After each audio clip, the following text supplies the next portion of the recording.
Welcome back to Fox 43 Morning News at 5:30. And with the last few minutes, we now have a projected winner for the White House in the United States here.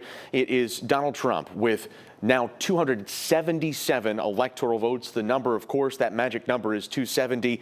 The Associated Press, within the last few minutes here, just calling Wisconsin for Vice President or the former President Donald Trump. That puts him across the finish line over Vice President Kamala Harris in this race. Let's take a look, though, at how he did it. Earlier in the night, we called, there are 7 real swing states here: North Carolina, Georgia, Pennsylvania, Wisconsin.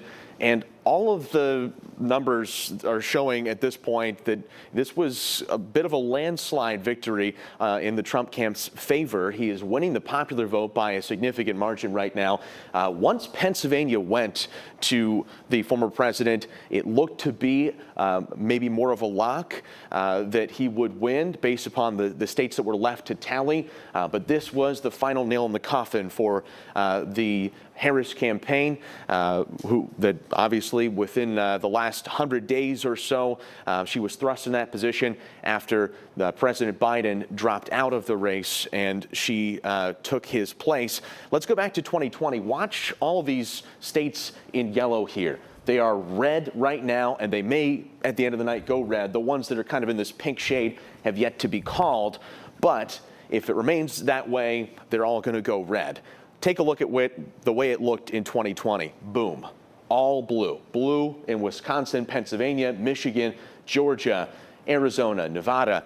All of these states went for President Biden in 2020, and Trump, we'll go back to today's results, yesterday's results into today, has been able to flip all of them. It'll be interesting to see what exit polling shows and what kind of led to this change, whether it was the length of the campaign, the switch to a different candidate, or the economy and how that played into and factored into this decision that America has now made to reelect former President Donald Trump, making him just the second president to win an election, take the White House, lose an election, and then return to the White House in a separate term, the first being Grover Cleveland in the late 1800s. Let's go to Pennsylvania for just a second, the state map, and this is what really led to his victory. A big reason that Donald Trump will be your next president, or is projected to be the next president.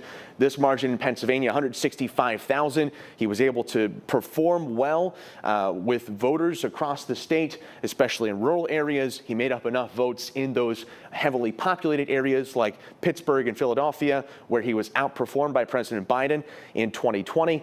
And now, according to the Associated Press, Donald Trump will be the 47th president of the United States.